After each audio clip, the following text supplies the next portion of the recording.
Form 15G कसा भरावा या संदर्भात बऱ्याच जणांना अडचण येते.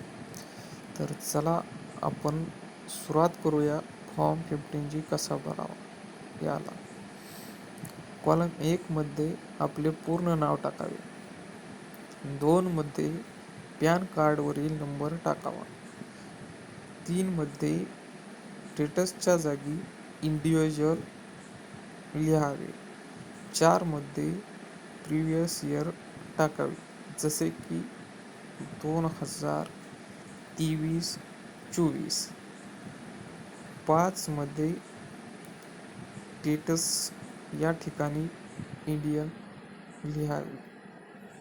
6, 7, 8, 9, 10, 11 आणि 12 या ठिकाणी आपला ॲड्रेस टाकावा.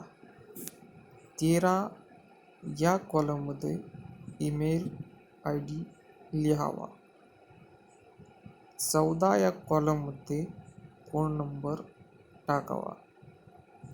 15 मध्ये जर इन्कम टॅक्स भरला असेल तर यस यावरती टिक करावे. नसेल भरला तर नो या कॉलमवरती टिक करावे. 16 मध्ये PF च्या पासबुकमधील जी टोटल अमाऊंट आहे ती भरावी. 17 या कॉलममध्ये पाठीमागील वर्षाचे उत्पन्न व कॉलम 16 मधील रक्कम ॲड करून लिहावे.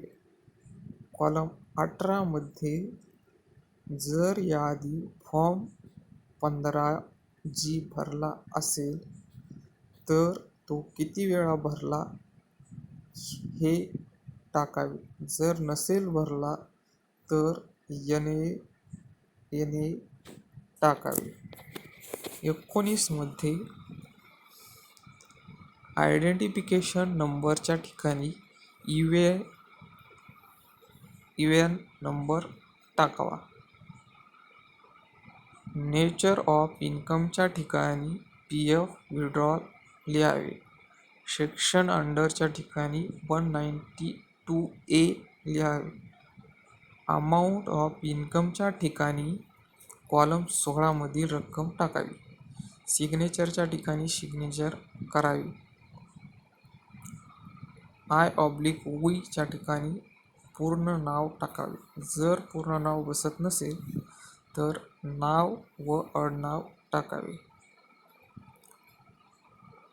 The previous year ending on या ठिकाणी 31 मार्च 2024 टाकावे. सपोज 24 असेल तर 24 टाकावं लागेल. आता सध्या 24 चालू आहे त्यामुळे 24 टाकावं लागेल. आणि त्यानंतर त्यापुढे असेसमेंट इयरच्या ठिकाणी 31 मार्च 2025 टाकावं लागेल, त्याच्या पुढील वर्षात. असेच परत रिपीट खाली टाकावे. प्लेस या ठिकाणी आपले ठिकाण टाकावे. सिग्नेचरच्या ठिकाणी सिग्नेचर करावी. डेटच्या ठिकाणी ज्या दिवशी फॉर्म सबमिट करायचा आहे ती तारीख टाकावी. पार्ट सेकंड या ठिकाणी काहीही भरायचे नाही, तो पूर्ण रिकामा सोडायचा आहे. हा व्हिडिओ कसा वाटला कमेंटमध्ये टाका. धन्यवाद.